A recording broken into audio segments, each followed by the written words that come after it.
Do you fear that by speaking publicly, not dealing with this earlier, that Democrats are not just hurting their own candidate, but hurting faith in the process? Well, first of all, there was a primary. Let me just say this. First of all, that we saw the convention for the Republicans. They did a wonderful job. 4 days, perfectly scripted, done a great job, unity. And then President Trump spoke.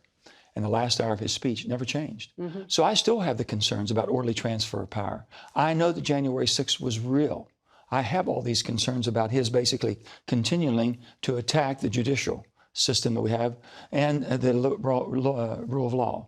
I have all those same concerns I've had, and also sending signals he might not be there to help the free-loving countries that are our allies and our NATO allies and people that count on us to have that leadership of freedom and be there for them. Those are my concerns with what I heard, and nothing has changed. J.D. Vance is from a similar part of the country that you are from, and he has made a virtue of that, said he's going to go out and campaign in Michigan and Ohio and Pennsylvania, talk about his Appalachian roots, and he calls himself the most pro-union Republican in Congress. He's railing against corporations. Do you find this pitch to be authentic, and will it work?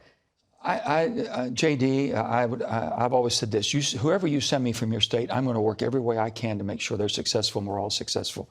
I haven't had that much experience with JD because he hasn't been here that long. Seemed like a very nice person. We have pleasantries when we're together and everything. I came, not only my roots, my entire orchard is all about West Virginia. That's who I am. So when I see that, I've been asked one time about my Democrat colleagues. They asked me, said, Joe, what happened to the West Virginia Democrats? I said, nothing. They want to know what happened to the Washington Democrats.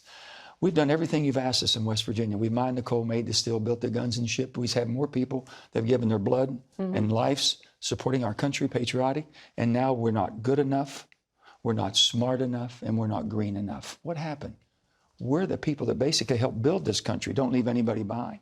So with that, that's why I am not, because I believe that the far left of the Democratic Party has captured, truly, the party that I knew, and they've captured and taken away. I want to see that party come back. They should be trying to get the 51% of the independents like myself that have left. And you think Beshear and Shapiro are the top two choices that would be able to amplify that message? I've seen those two people operate in very difficult situations and do it successfully and not villainizing and keeping their states whole.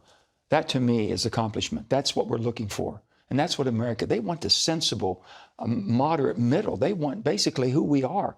We don't operate our life that way.